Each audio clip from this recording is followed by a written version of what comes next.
Thank you very much.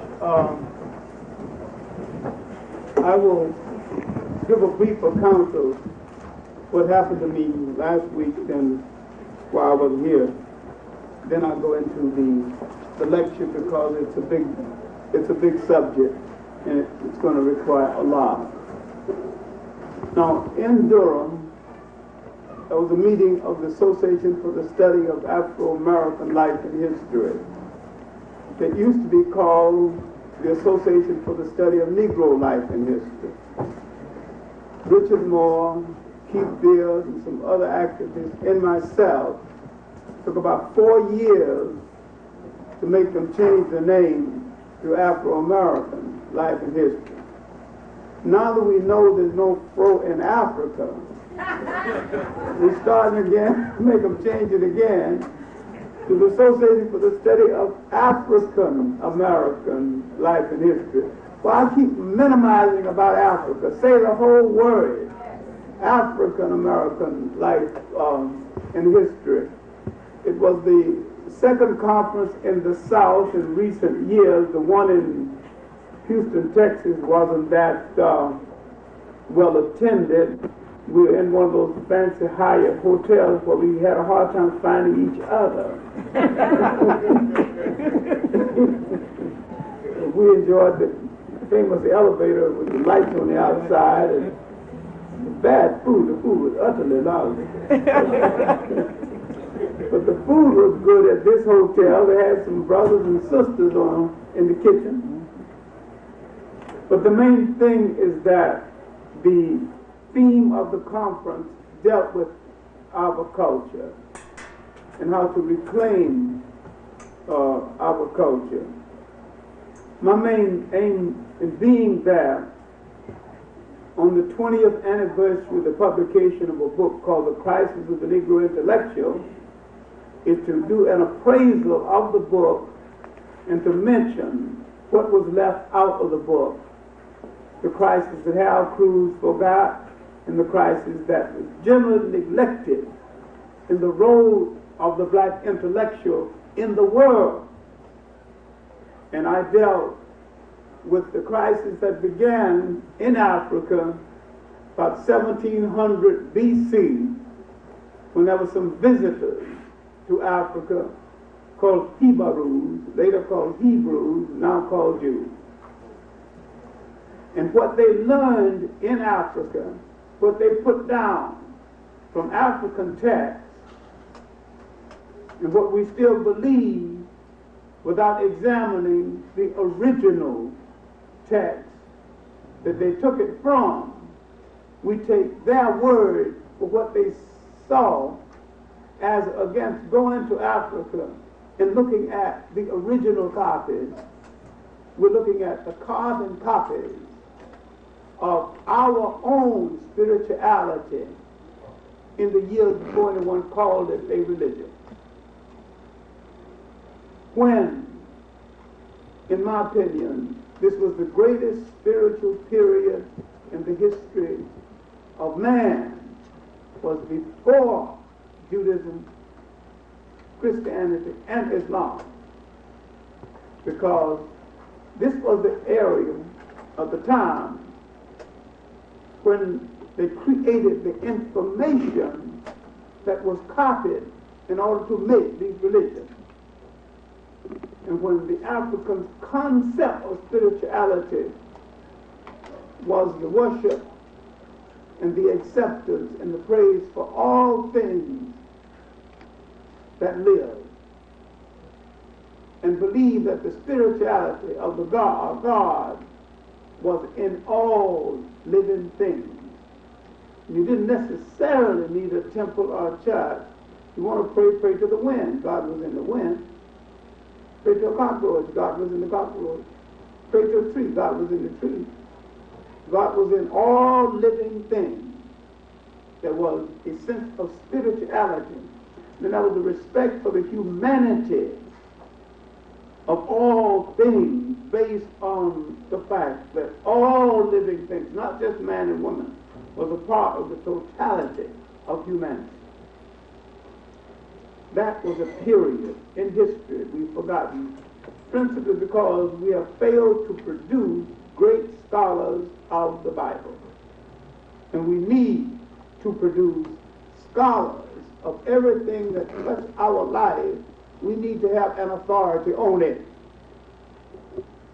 and an authority to address themselves to it. And we're not downgrading anything, but we're broadening the basis of what you see. Now, my main point is that at the beginning of our crisis with the visitors, we did not ask the visitors, why are you here? What is your intention? And do you have loyalty to this house? We are the only people that permit other people to come into our house, eat our bread, and sometimes sleep in our bed without pledging loyalty to our house. Now, there used to be an old custom that's gone from us. When a young man comes to courting on one of our daughters, he comes once, and the father from an angle would look him over. And he comes the second time, the girl is late. But the father sits down, have a little conversation while waiting for her to emerge. She's been told not to emerge too soon. And one thing the father wants to know, what is your intention toward my daughter? And if the father is not convinced that your intentions are good, you didn't come the third time. Now you consider that very old-fashioned now and interfering. But our families were closer together when the father, as an authority figure, was recognized in the home as the lawgiver. Now, I'm not saying that every law he gave was good. Some was a little harsh. But the fact that he was there giving it prompted you a lot and made you think twice before you get into certain mischief now that you take care of it. Amen. We have lost him. We've got to restore him to the home as the authority figure.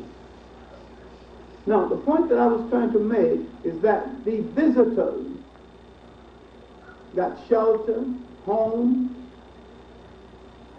places for grazing, cattle, and sometimes married African women.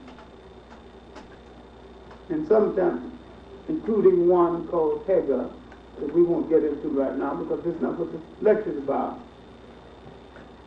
In other words, they were treated very nicely. 1680, the first invaders came to Africa. So instead of the visitors joining the Africans who had befriended them, that ate our bread and slept in our bed, we should assume that they're friendly. They didn't join the African who's now being invaded. They joined the invader. Now, it is difficult to get a black scholar to examine the impact of the Hebrew interest in the literature they created about their visit, some not true, including the concept that they were slaves in Egypt. Wasn't slaves even today. In the period when they said they were slaves, in the period when the foreign kings were in charge. Now, what we're dealing with, what we dealt with in the conference is the failure of our intellect to explain to our people their culture and their political time of day. And the role of the scholar, the teacher, and the teacher, the scholar, the writer, is to be the timekeeper for a people, to explain their culture time of day and their political time of day. It's time for some kind of change. in reassessing how Cruse's work, Crisis of the Negro Intellectual, with all of its errors, my point is that the book was magnificent in the subjects he put on the agenda, and the tragedy was that he wasn't equal to a discussion of these subjects. He mentioned so much about principally Black America. He mentioned the relationship between blacks and Jews. He just touched it. He mentioned the American Communist Party and how other people use everything they get into as a base for protection of their people. And while we failed to do so, the other people built a cell inside of every organization, political and otherwise, for the protection of their respective people. And when we do it, we're called nationalists and generally driven out. And we dealt with another very delicate matter. I was taking the information from a paper created in Chicago years ago called Fundraising on Black Causes by the Communist Party, from Angelo to Angela. From Angelo Herndon to Angela Davis. And how massive funds were raised in the name of black misery. Small amount of money is spent, and black intellects never ask, in the party or out of the party, what happened to the rest of the money. And this money goes to swell the party treasury throughout the world, with not one nickel going directly to blacks. And blacks never challenged this. Millions raised on the Scottsboro case. They spent $96,000. Lawyers were cheaper then.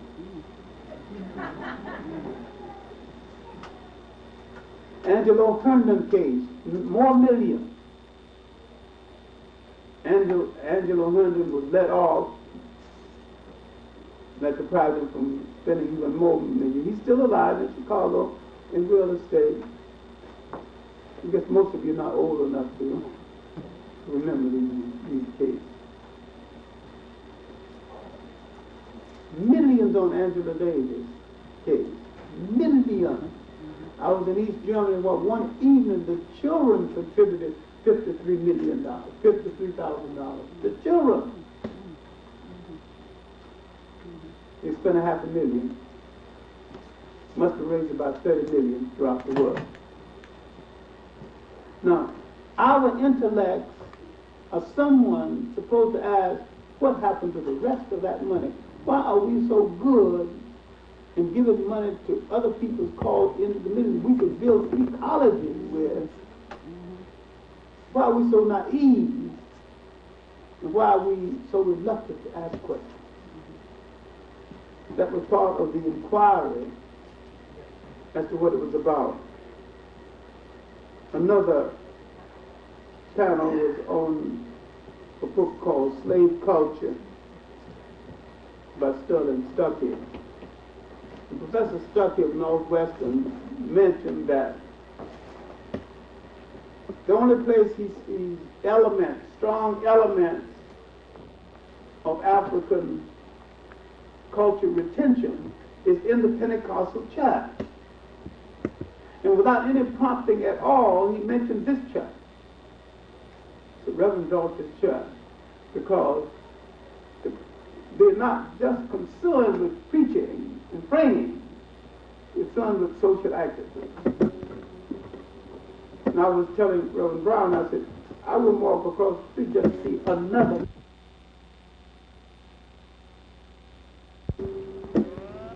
What is fascinating about this church and its ministry is that it is a church of social action.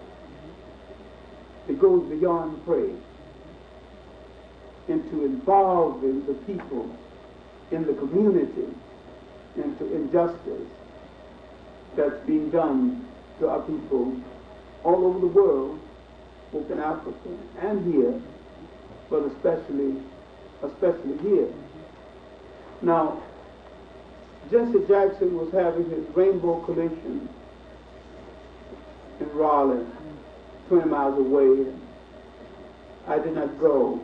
But something struck me in the airport when white people see a bunch of black professors obviously talking sense, making sense. They just got to get into the argument and they get so restless. They got to find out what these brains are saying. People, the true face of power and what to do about it, he is either driven to suicide, driven into exile, or he is assassinated. Until we have a force big enough and strong enough to say, we won't let you do it. We believe a gun is neutral.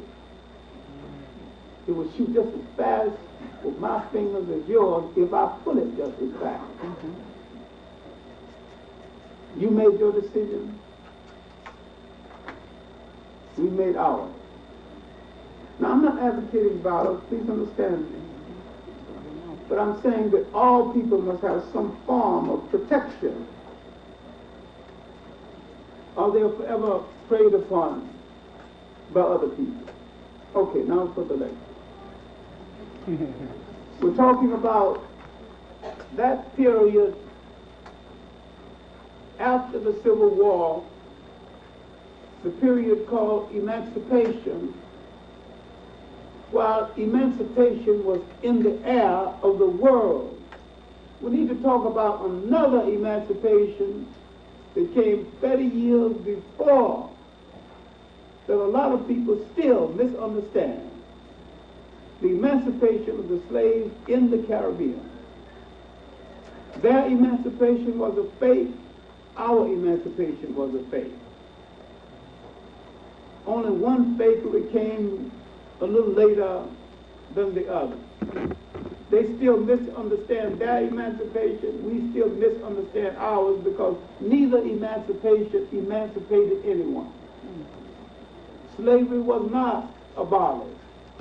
Slavery evolved from one slave system into another slave system. In Africa, it evolved into colonialism. And that colonialism evolved the same way in the islands as it did here. All over the world, people were freeing slaves. The serfs in Europe were gaining a degree of independence.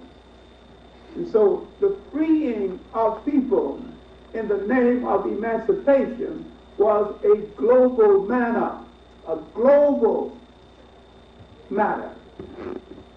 In Brazil, blacks had fought so hard and established 2 states, Palmeiras, Bahia. Now the Portuguese abolitionists, most of the blacks, had started their work. Before the emancipation, England had started its work, and the British abolitionists got a cheap reputation for liberalism, for doing something which they know had to be done. Now, 1812, America, the British challenged the Americans at sea, the Yankee Clippers. Americans were no longer buying slaves from slave pens in the West Indies. And the West Indies was the first holding station for slaves before they shipped them here. They were now buying them, going directly to Africa and coming directly to the United States. And they were breaking their will in the United States as against putting them in almost holding stations in the Caribbean islands, then shipping them here. And so, because America was the Yankee Clipper, had challenged the British at sea, and because slavery had already reached a saturation point, everybody who wanted one had one. Besides, they had breeding farms anyway. They could breed some more if they needed someone to put a man and woman together. The British now could go through the motions of being humanitarians by freeing their slaves.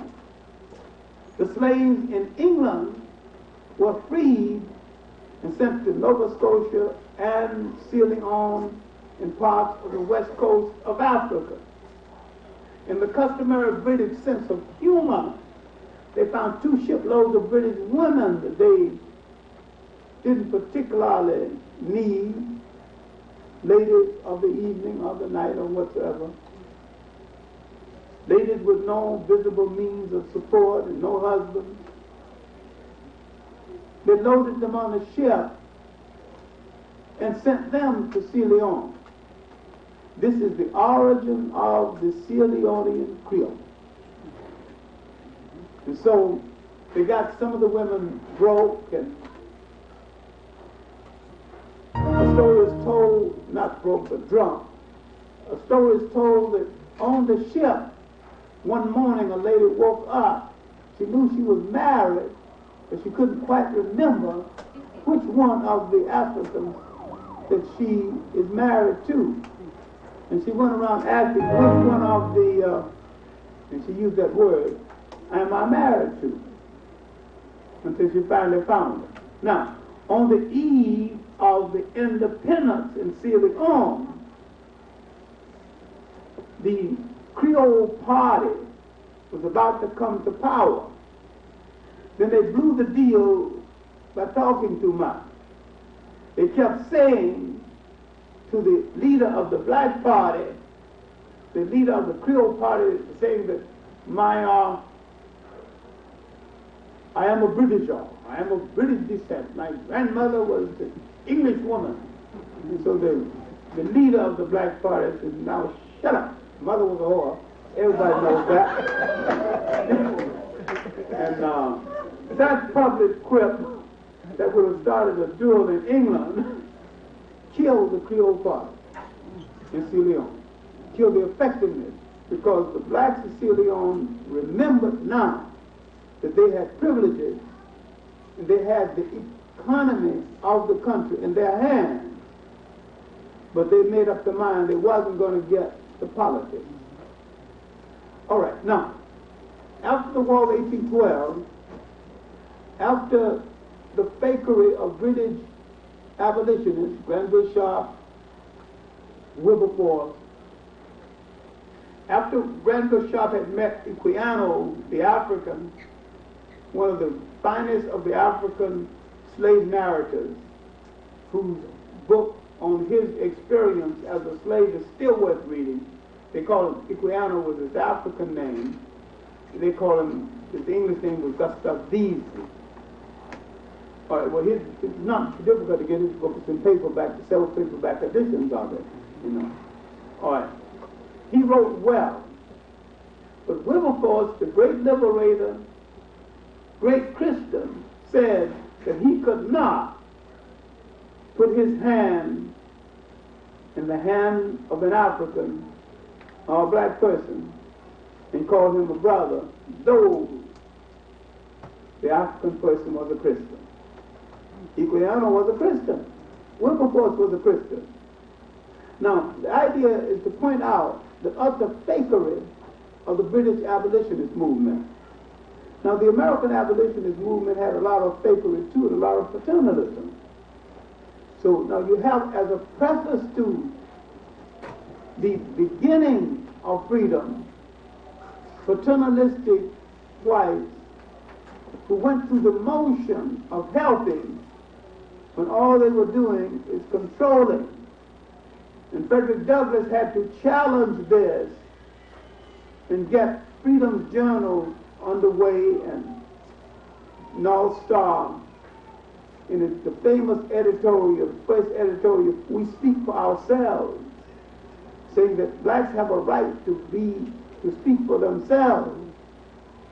Later on, a great Caribbean figure, unfortunately forgotten now, Edmund Biltmont Blyden from the then Danish West Indies, St. Croix and St. Thomas, born on one island, grew up on the other, had gone to Liberia, opened Liberia's famous college, became minister to Court of St. James, our ambassador, and he said one thing we need to remember.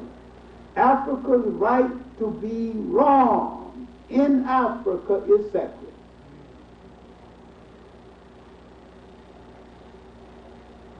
God did not promise us any more perfection than anyone else. And so we are occasionally wrong. And we have the same right as anyone else to be wrong, to discover the wrong, and correct ourselves. Now we have this as the backdrop of the emancipation. In the Caribbean islands, after 1830, in the emancipation, the plantation system was still there. There was no way to change Ireland. You only went there with permission of the colonial master who was still ruling the island. You couldn't go from one island to another. You didn't have transportation anyway. You couldn't take a rowboat from one to the other. So now, after emancipation, many of the slaves went back to the same plantation to work. This was the re-enslavement in the Caribbean islands, the same kind of re-enslavement that I'm going to describe that would happen in the United States, because many slaves knew no other work but plantation work. And that sharecropping, like when someone owns a land, mostly a white man, and you uses his land, he gets half, you get half, but he keeps the books. And so he keeps you just enough in debt so that you would have to work for him another year. The same thing happened in the Caribbean islands on debt tyranny. Now, this is why there is a situation in the Caribbean islands that we dare not mention. We need to talk about it. The drudgery of the land work and the low pay drove a lot of them away from the land. The land became distasteful to them, and they crowded into the makeshift cities. This is how the so-called coolies got to Trinidad. This is why they employed Chinese and East Indians. Not because they loved them, but because many of the blacks had left the land and wouldn't go back to the land because it was so much drudgery on the land. I can speak of this with a degree of authority, being from a sharecropper family in the backwoods of Alabama.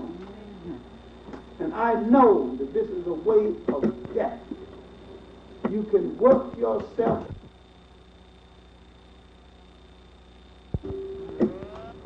I can remember, if you permit this aside, my father had a good year one year,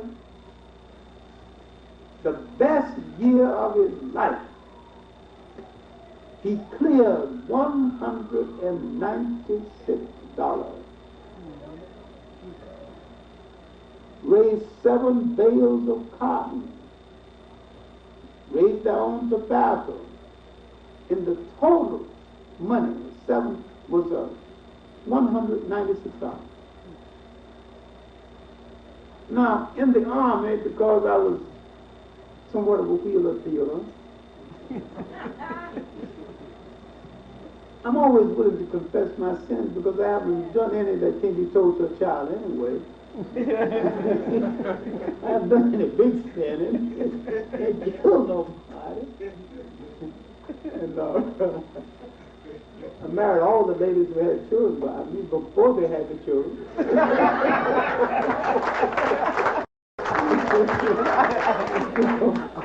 So really, ain't no skeletons in my closet that can't be shown. But while I was in the army, I grew tired. I was a sergeant major preparing people to be shipped overseas and shipped to different camps. And I was a master sergeant, which was kind of big deal in the Army. I can order things. So the men were making too much noise, and I ordered them to, let's have the end of this noise around here. I can't even do my work. They said, all right. Every time there's a shipment overseas, all the men have to be, in the service unit, have to be combined for quarters to prepare the shipment, and they can't go into town until it's over. So it was payday. They had all this money, and they couldn't get close to the ladies in town, so they were just gambling all over the place. That's what the noise was about. And so, all right, we'll stop the noise. There was an empty barracks now, and we shipped out men. They took this barracks, made a casino. All right, you don't want any noise, you got to come in and cut the game. So I cut the game. Made over $300, didn't invest nothing, didn't bet nothing. And I thought of my father, his $196. A whole year work without sweating, without doing anything of consequence to keep in order, because I was kind of small, nobody would beat up on me. You can't get a reputation beating a small man. So I could order the big guys around and they don't pay. They dare not hit me in no hitters. Because I had too much protection. Anyway, my point is that the land became repulsive, both to the people of the West Indies and here. And I'm saying that while I can understand this was a mistake. Because land is the basis for nation. Land is the basis for independence. Land is the basis for home, for education. And when we gave up the land because of this drudgery, now I don't know what we could have done instead. Now I don't have any answer for this, but somehow, some of us should have found a way to hold on to the land. Land was cheaper then. We had more access to land. And had we held on to the land, we'd have been stronger people today, other than to be an urbanized rural people as we are today. Now these forces in the Caribbean did not happen much different from those in the United States. Only one had a British accent, one had an American accent. It is time that we understand that all of us are products of the same historical experience with variation. That a slave boat heading from Africa stopped and dropped some off in the Caribbean islands and continued and dropped the others off over here. And except for someone pointing the finger and saying, I'll take that one instead of that one, I'll take that one, thank you did good cook, take that one, thank you did good bed mate.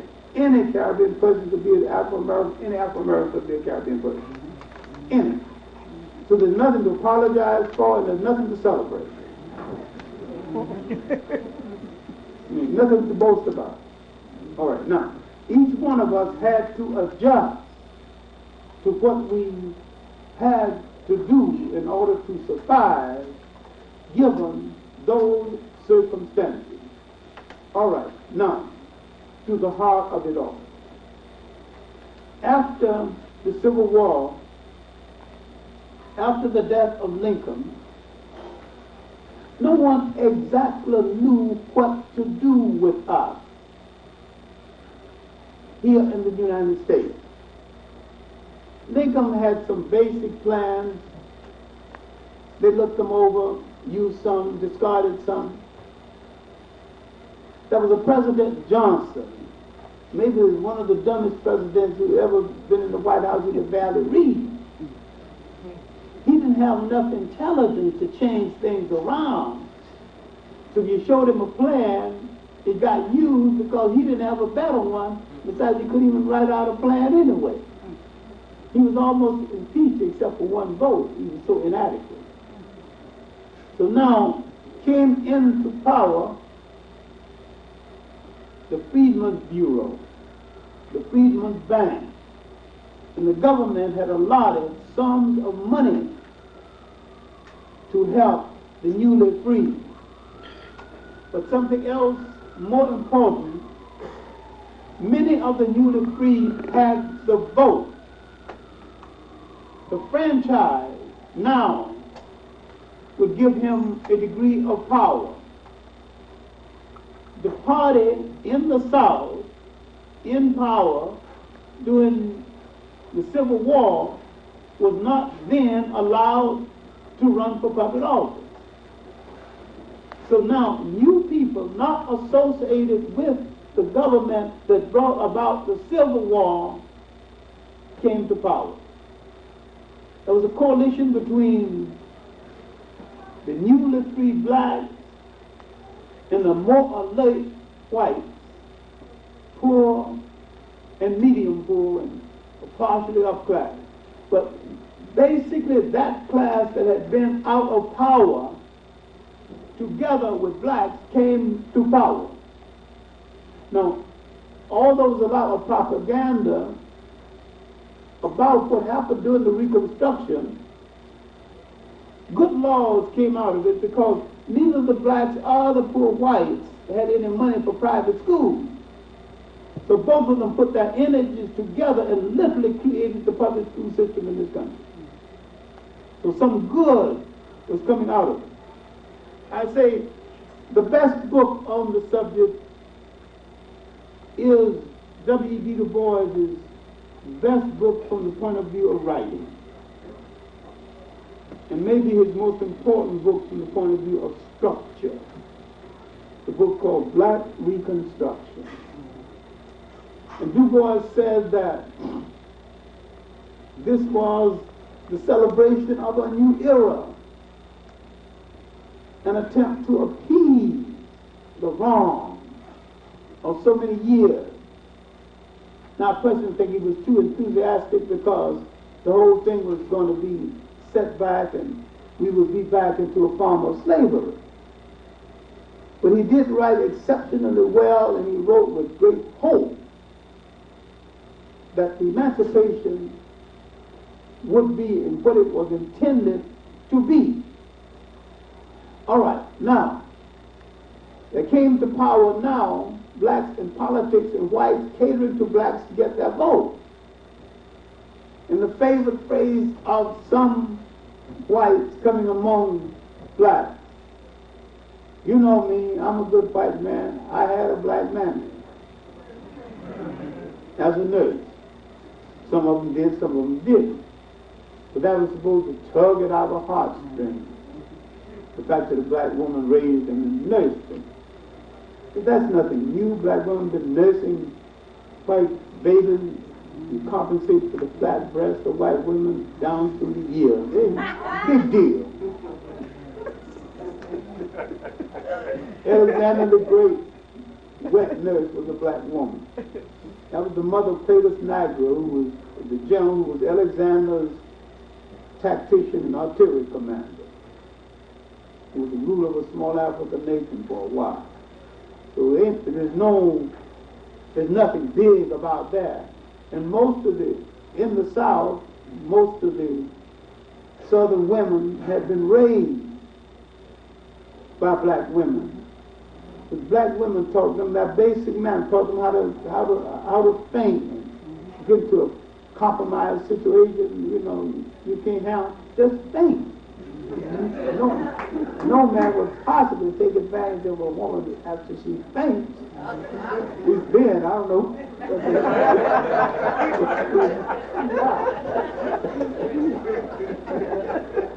All the manners, the dropping of the handkerchief. There has been no literature, and there should be a literature on the influence of the black woman on the manners of the white side. Because many of the white women were unable, too neurotic, too alcoholic to raise the children, and it was turned over to the black woman to raise. She was generally called mammy in the home, but she was obeyed more than the real mother.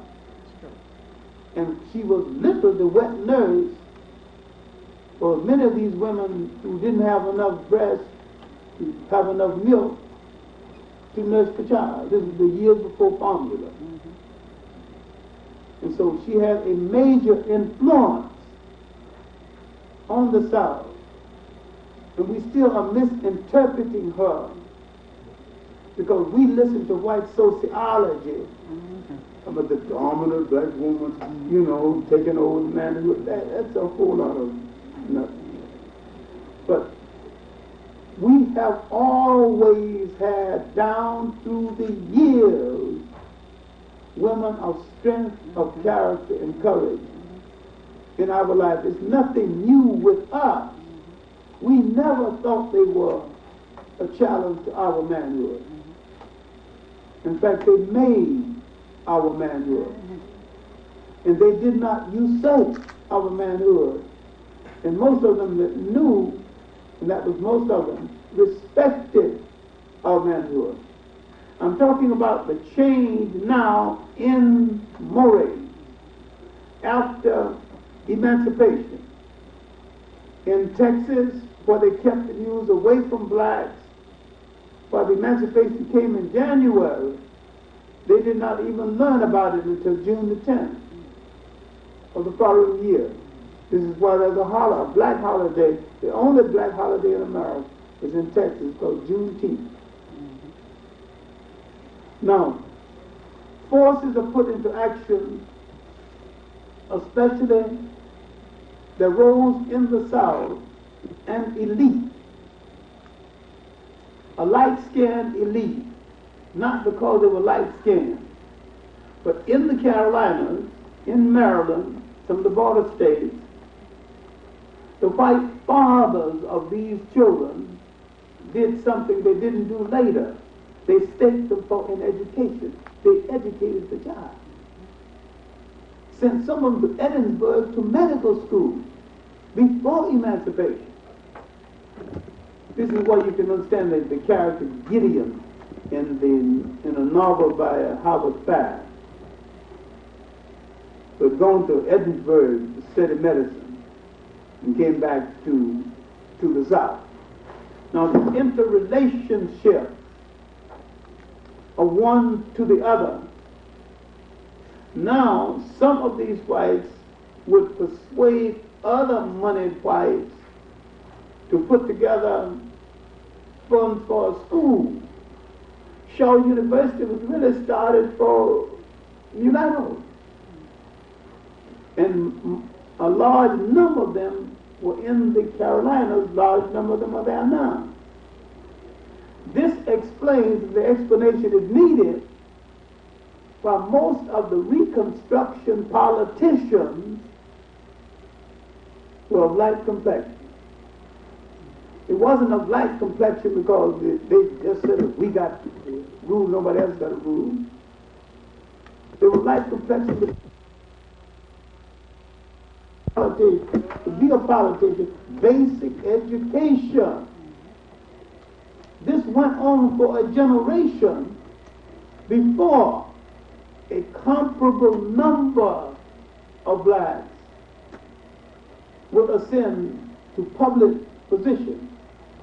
But in the Carolinas, great Ku Klux Klan country now, but in the Carolinas, large numbers of blacks went to the state legislature. In Texas, one was mayor of Galveston. In New Orleans, one was lieutenant governor and briefly governor named Pinchback. And not just because of the complexion, but because they had some advanced knowledge the other ones had not been exposed to. Now, there were a lot of blacks from the north who went south and served in the legislature. Some of them got elected and went to Washington. Robert Brown Elliott, Langston, and that group. Powerful orators. You cannot take your cue from Birth of a Nation, because Birth of a Nation is not true to facts. Birth of a Nation tried to demean blacks in politics, to discourage them from being in politics right now. But this emancipation was part of a global movement to free people from one form of bondage, but it freed them from one form of bondage and made them prison to another form of bondage. Once serfdom was no longer prevailing in England, child labor, the exploitation of women without husbands and invisible means of support came into being. Once serfdom is no longer prevailing in Russia, and it prevailed up until the eve of the Russian Revolution, some work had to be found for the former serfs. They became literally factory slaves, working in the embryo of the latter part of the European Industrial Revolution. And when, at the same time, chattel slavery in Africa gave way to colonialism, a more sophisticated form of slavery, the African was now being used as a market for the bric-a-brac coming out of Europe, literally the market to rehearse. Many times white people wonder why we don't get things perfect. They had 300 years of rehearsal before they got things perfect. They had marketing rehearsal. All of the bad things, the irregular things, the odd kind of cloth, they marketed that in the colonies. They wouldn't dare sell that junk in Europe, but they sold it in the colonies for a good price. And many times after they had perfected their skill at making this commodity, they continued to dump the junk into the colonies. Second-rate cloth, second-rate dishes, second-rate instruments, second-rate everything. Now, because this was a global movement, it would affect Africans all over the world, in Africa, then in Asia, in the South Pacific. Europe was dumping its unwanted population out into the world. I have often said that Europe dumped its human garbage can into the New World. The worst of that garbage can came to the United States. The worst character person, the worst character white person on earth came to the United States. The leftovers, drudges of Europe. While sometime to the West Indies came the royal cut-ups, little boys who had gender problems but money.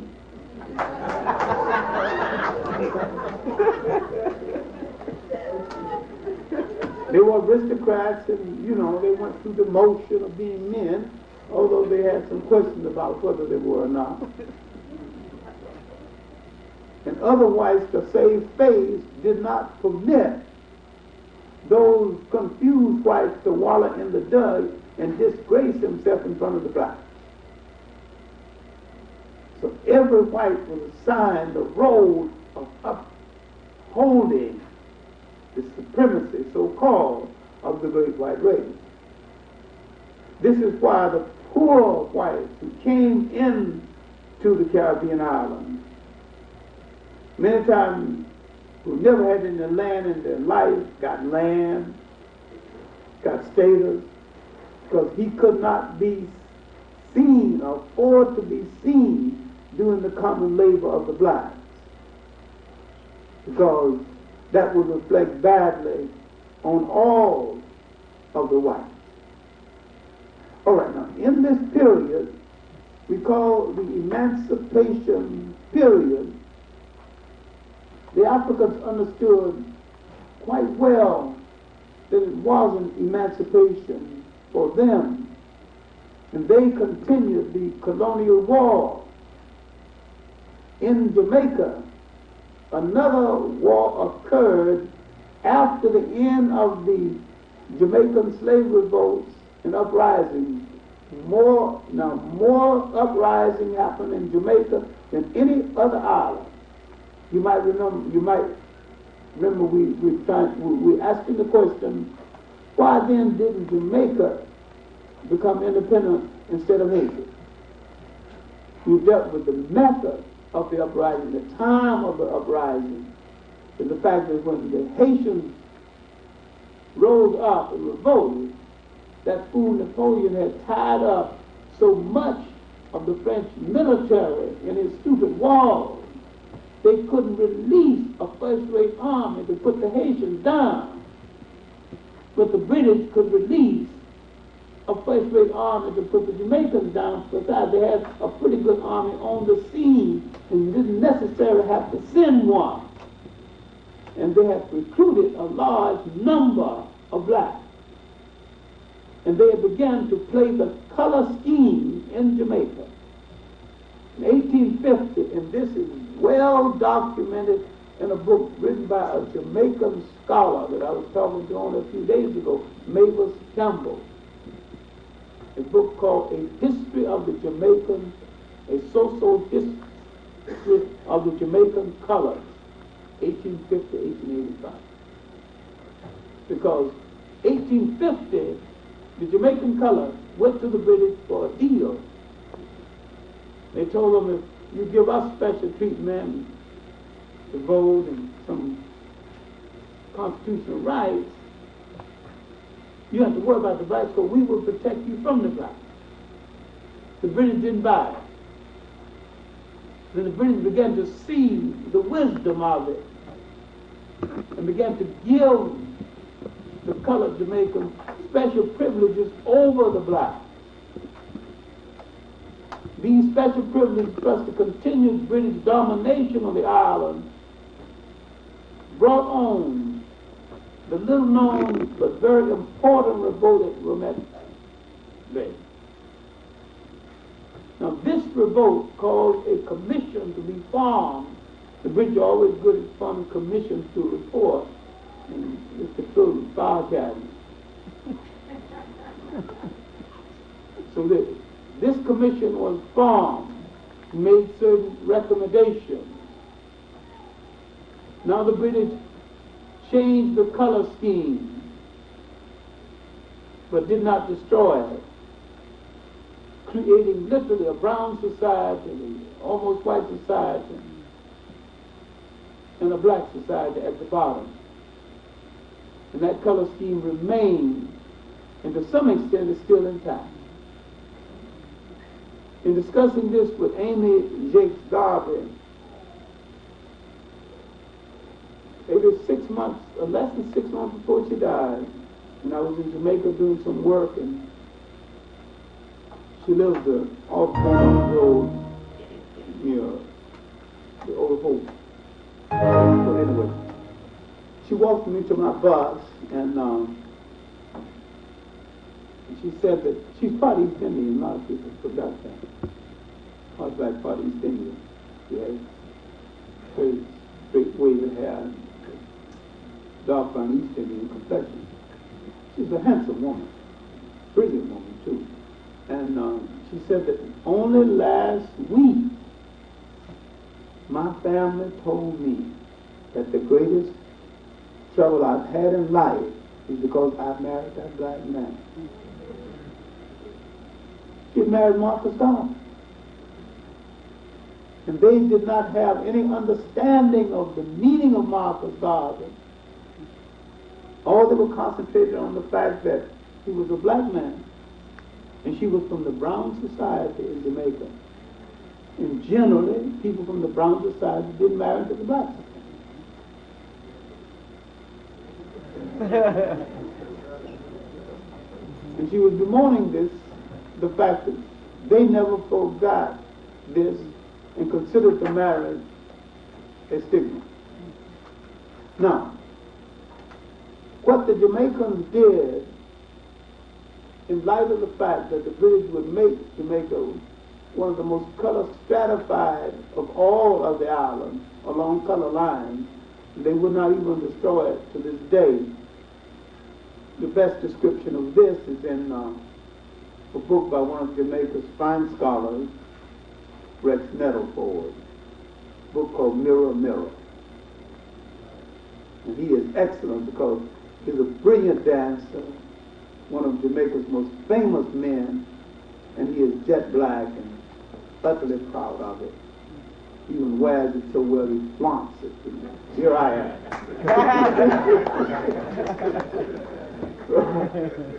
And he is head of extramural studies at the University of Jamaica. He was here most of the summer in the United States. One of the people who formed the Conference on Negritude in Florida. Okay, now, where is Black America at this juncture in history? This is the brief 11 years when they ascended to political power. Had representatives, briefly 2 senators, both from Mississippi, Rebels and Blanche Calisco Bruce. Bruce later became the equivalent of Secretary of the Treasury. He was riding home one day after he was in Washington, so they had Jim Crow wasn't so stiff. 2 white men were sitting in front of him, and one was, I said, I had a slave named Bruce, smart as a whip. I never did know what ever happened. And so we kept on talking. Bruce took out a dollar bill and handed it to the man and showed him his name.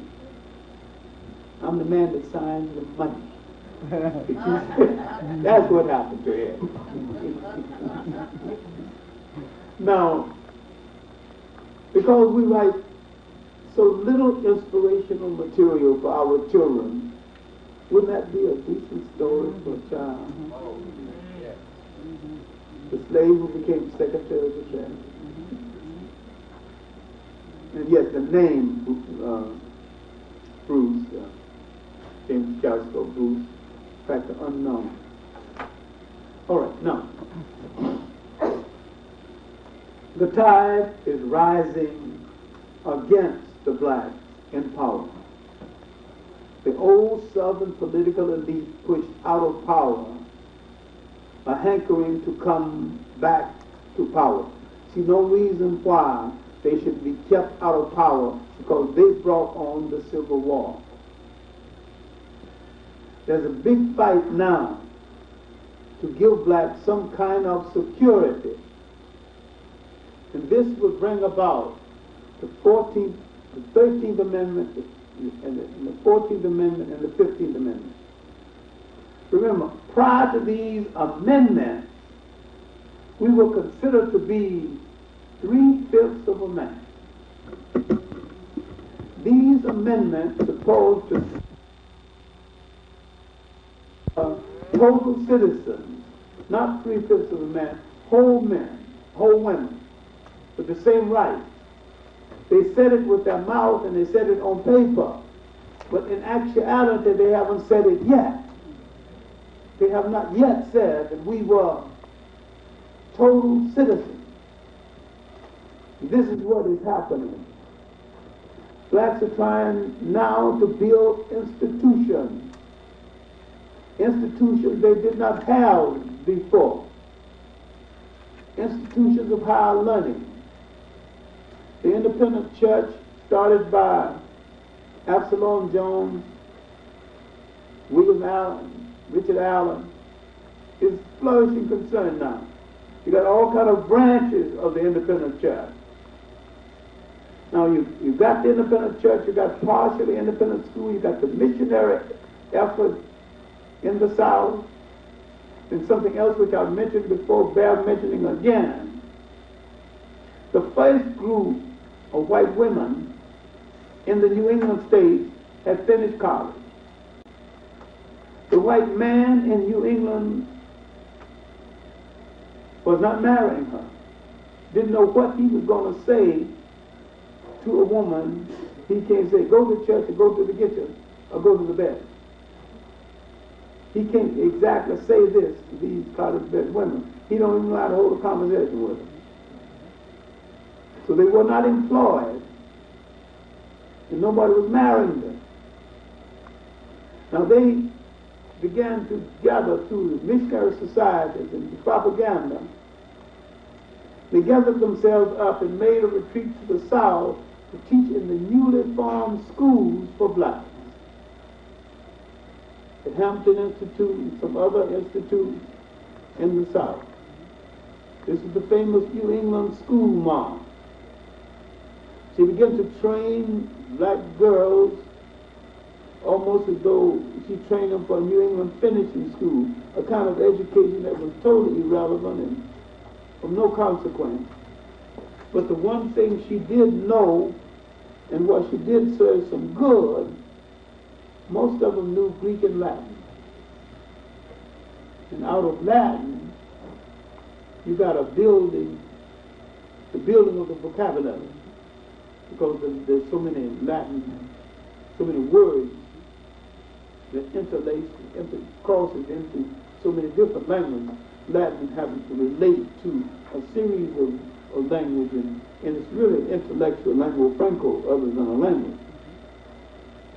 It's a mixture of enough languages where you can be attuned with Latin. It sharpens your perception of English or any other language that you study. That part helps. But to train young, poor black girls on how to set the table for a banquet, you put 3 forks on this side, and they didn't even have a fork apiece in their own home, was utterly ridiculous. She was never going to give a banquet of that dimension anyway. Besides, she was never going to have in her lifetime enough silverware to set the table for 6 people with all the different forks you had to have, and 2 knives, and that kind of training was a waste. But the impact of the Southern school mom is that the white man in the South, who came from the drudges of Europe, wanted status. He always wanted to be Anglo-Saxon. He was Anglo-nothing. So he began to marry these women in droves.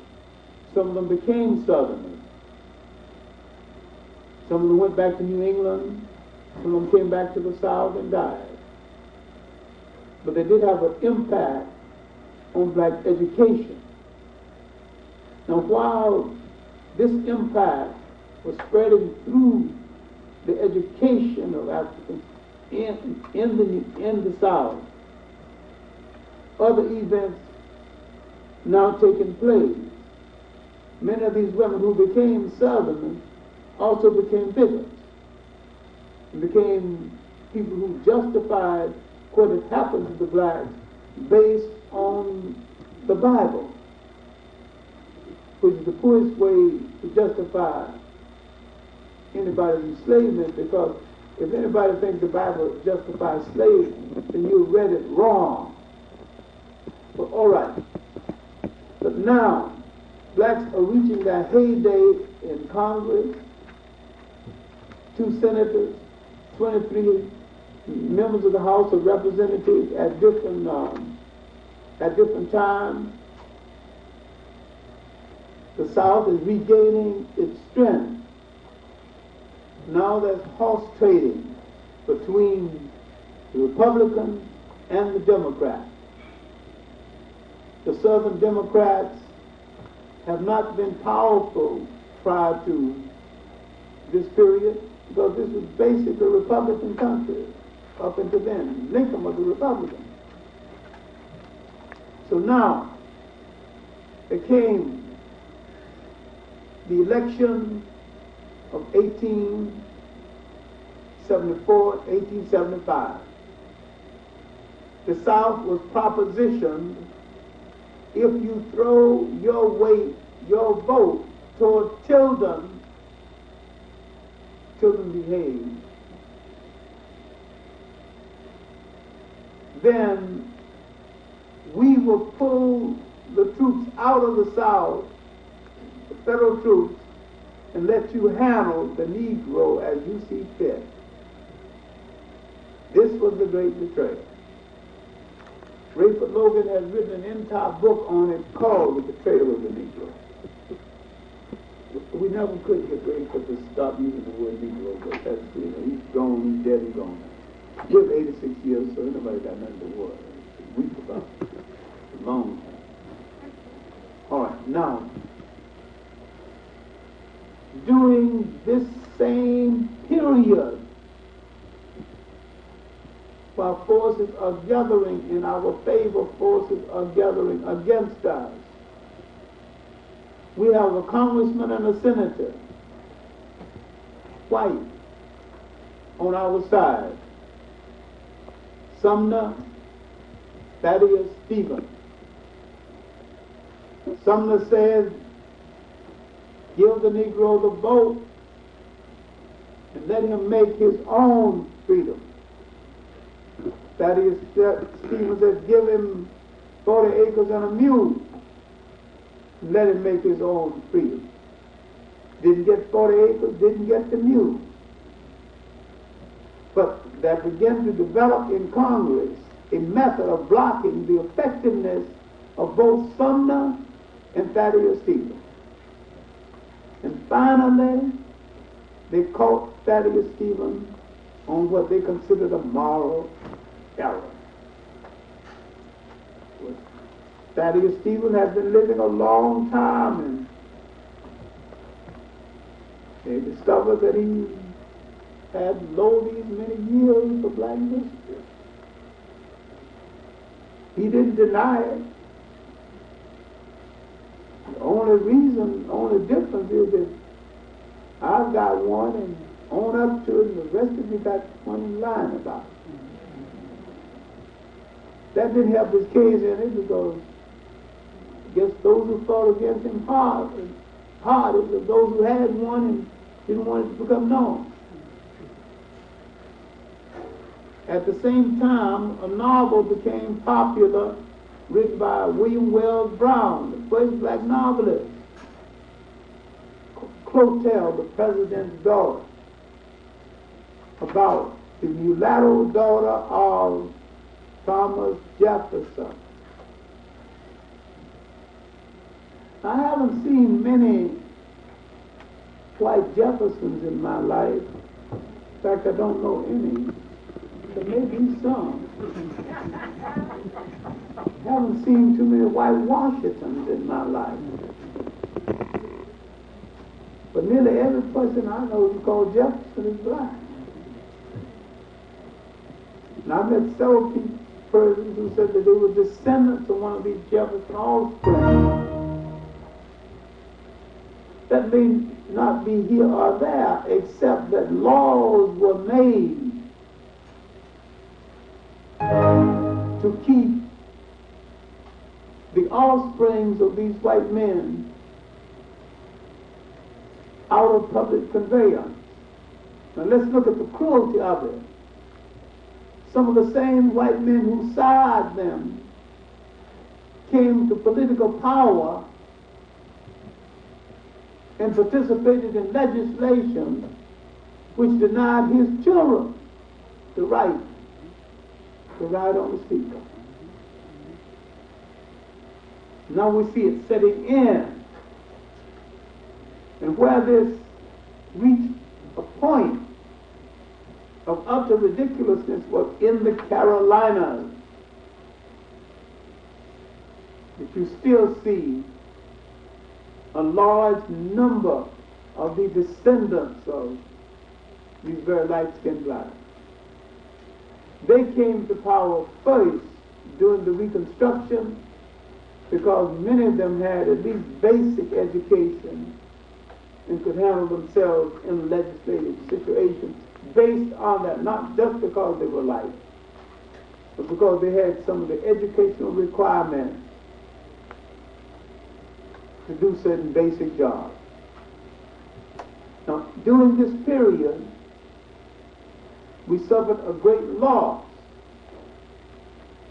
There were over 100,000 certified, trained black mechanics after emancipation.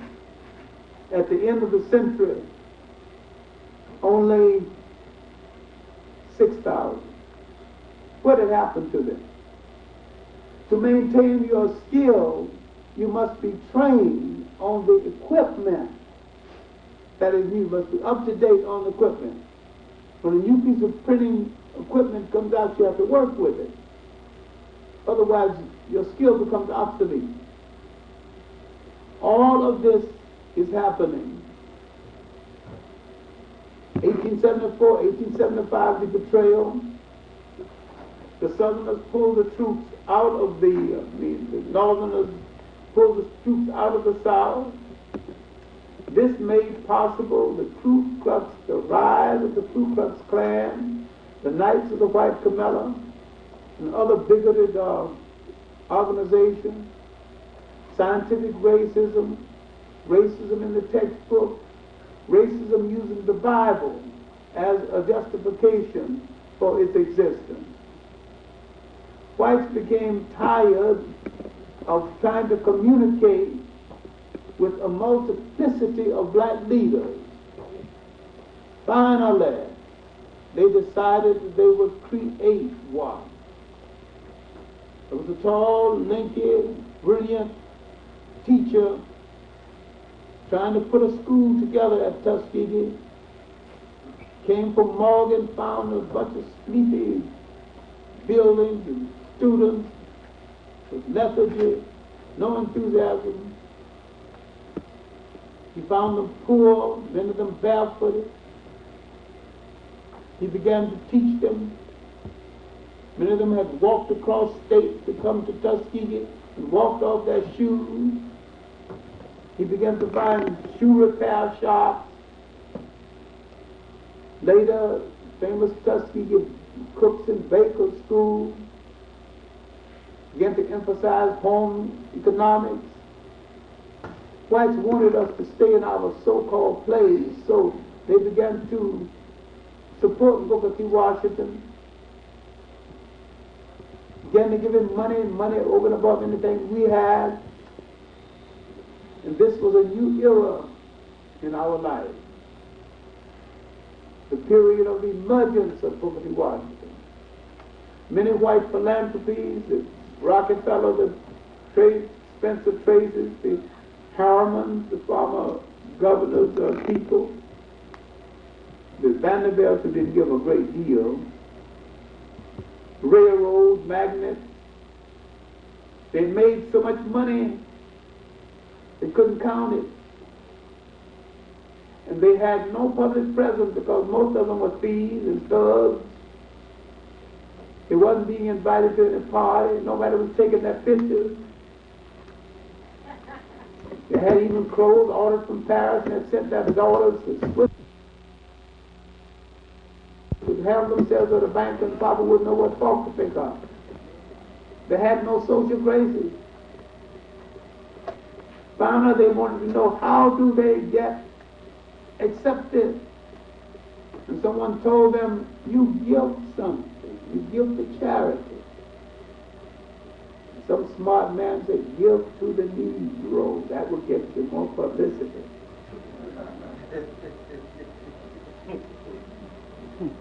So they began to give money, mostly through Booker T. Washington. Booker T. Washington was now rapidly becoming the dictator of black America. We'll discuss this next time in detail because this is one man we've gotten wrong. He was good and bad. And because we have dealt with the bad, we forgot to deal with the good. He was also one of the most imaginative educators this country yet to produce. And he was training us for nation building, nation construction, self-sustained community. He was many things. He was a con man. Whites were giving him millions. He kept quiet about lynching, a whole lot of other things. He kept quiet in public, but in his letters he was a scathing denouncer of the wrongs inflicted on his people. He was one of the first to take up slander against black women. These things we didn't know until years later when his personal letters were published. In 10 volumes of it, I have 7. And going through this man's letters and looking at the time, because this was the period of colonial wars, it was the period of the resurgence of activity in the Caribbean.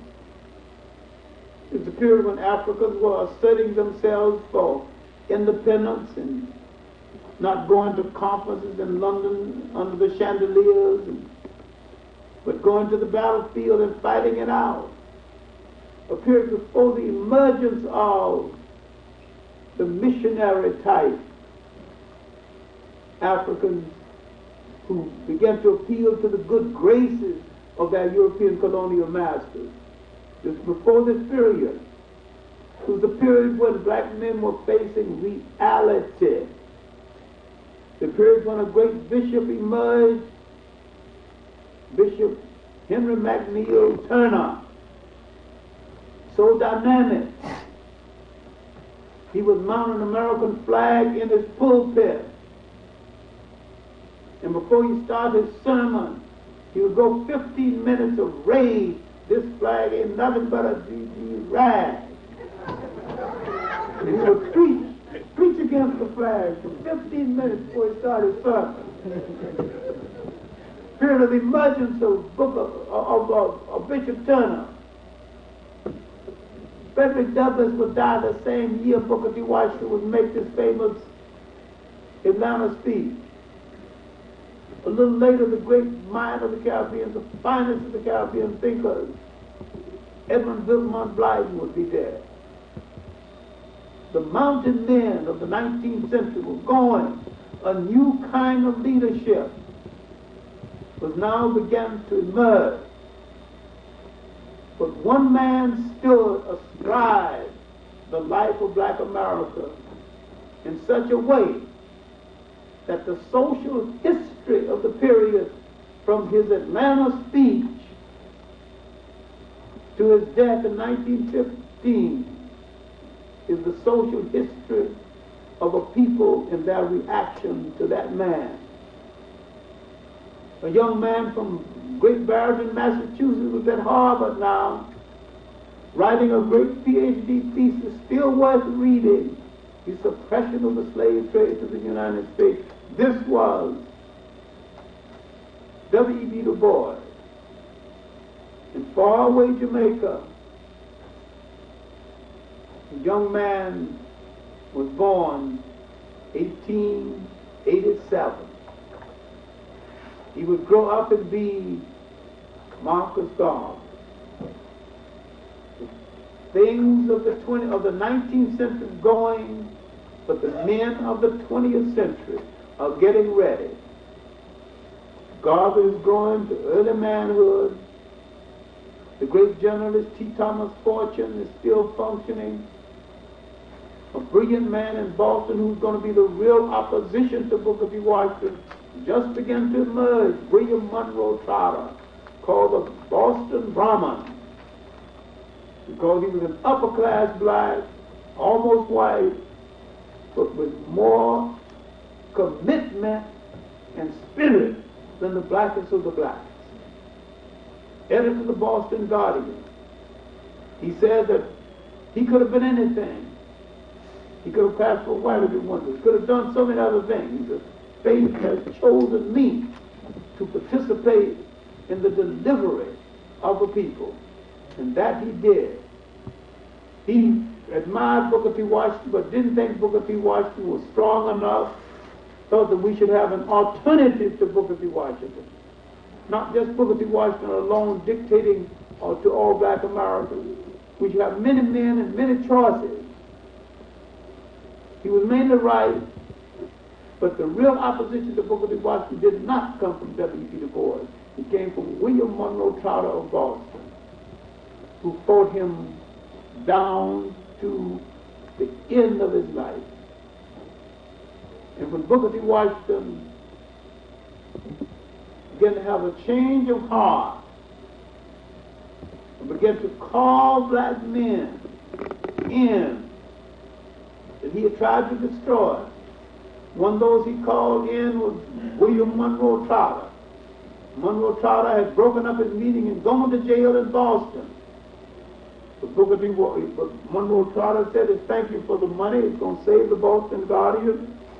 It's going to save me as editor of the Boston Guardian. And I will do great service to the people, but I will not compromise my opinion one iota. I will continue to be Booker T. Washington's greatest critic. Got his hat and thanked him again and said, I still think you're a disgrace to the race.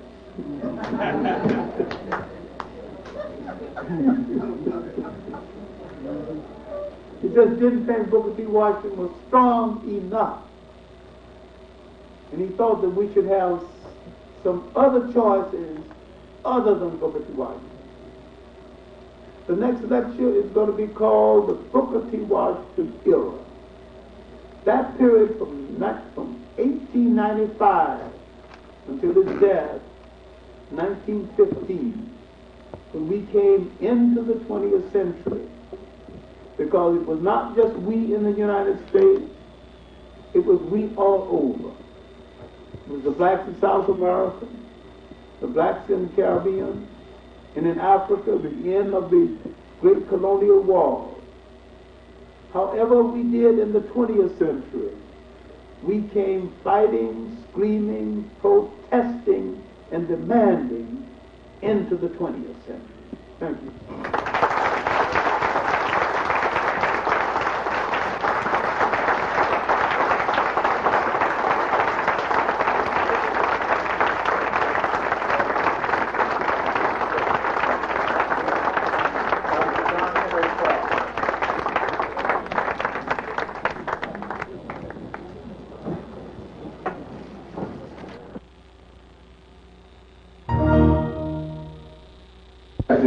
Preface my question by acknowledging a tremendous amount of respect for you and a profound reverence. I was somewhat deeply troubled, though, by your comment that Harold Cruse was not equal to the subject matter he discussed in his book, The Crisis of the Negro Intellectual. My reading of The Crisis of the Negro Intellectual informs me that it was a critical analysis of the conflicting ideological ideas that was espoused by individuals and organizations that were functional during the early part of the 1900s.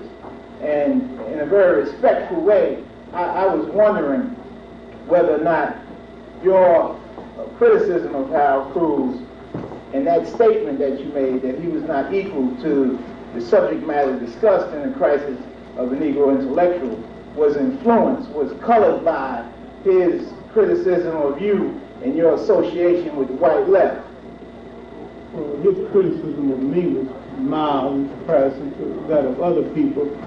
I got the statement really that he was equal to it. I got it really, Hal admit that himself. Then Harold was a poor student of history, and his criticism of Richard Moore was in error. A lot of the things then Harold said over the last weekend, he wrote the book to provoke a kind of argument that he wasn't trying to be thorough all the way. I think the book has misled a lot of people. While it has informed a lot of people, it's also misled a lot of people. Harold's chapter on the Communist Party is poor. It is a poor chapter. Had he studied the history of the Communist Party, he could have been devastated. He was a member of the party for 10 years. But he had not studied the fact that the Communist Party, like all parties run by whites, has one intention in mind for blacks, and that is to control them. He did not study general history, as well. His excellent point about how, in his chapter on the Jews and the blacks, is how when the Jews go into an organization, go into anything, they go with an agenda to build in something in that organization that will benefit the Jews and to look after Jewish interests.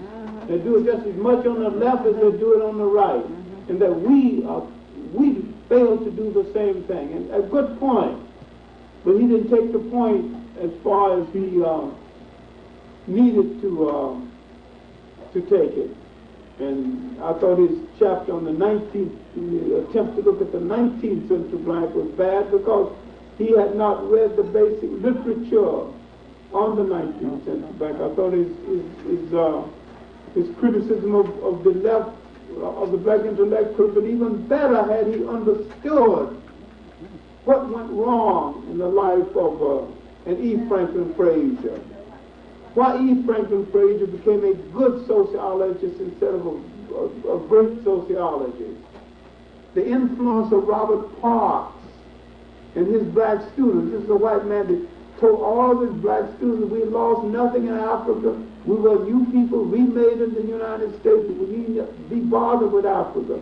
Hal Cruse never dealt with that and couldn't have dealt with it unless he read a lot of the literature, not only of the influence of Robert Parks on black minds, which was negative, but an opportunist, Melvin Huskovitz, and how Huskovitz moved in and took advantage of that in writing this book called The Myth of the Negro Caste, which proved that Huskovitz didn't believe in blacks any more than Robert Parks.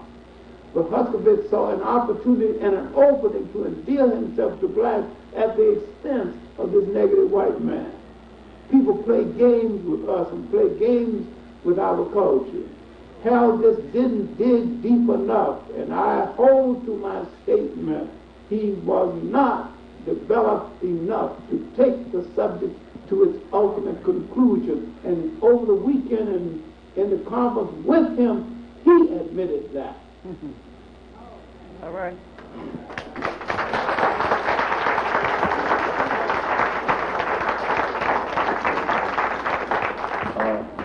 Dr. Clarke, thank you for your lecture again. One of the things that I heard today on the radio, and this is something that pushed me off the question I wanted to ask, is the thing you dealt with the betrayal. You look at Grenada, and there was somebody on LIB who was going to put out a publication, Everybody's Caribbean, and he was talking about Barbados, and he was talking about some of the other countries, how that few of us have realized that these countries are still under the influence of the United States. But my question is dealing with that betrayal, because it seems that we haven't been vigilant enough. We haven't even dealt with what's happening in the Caribbean now, how the United States has influenced there, how, of course, in the book that came out, Veils, about the CIA, 81 to 87, we talked about how Regina Charles was bought and how Barbados was used as a staging ground and how the Caribbean leadership is so divided that any one of them can be picked off. So my question to you, maybe you can give a little insight, since we are about to have the anniversary of the creator and killing the bishop, is that thing you talked about Africa, about the sacredness of us to be wrong in Africa, I think kind of applies with the country Grenada and the Caribbean, how it's not being allowed to develop. And we as African people here have no influence that we should have in that development of the Caribbean. Maybe you can talk about a little bit about the betrayal, because I think the same thing is going to happen to us here with the thing of Jackson and other things that we hope to do. Maybe you can give a little insight on that betrayal in the Caribbean. But the betrayal in the Caribbean might deal with the cultural mentality of the Caribbeans based on the major slave masters, the British. And the assumption that the United States actually believes in Christianity and democracy.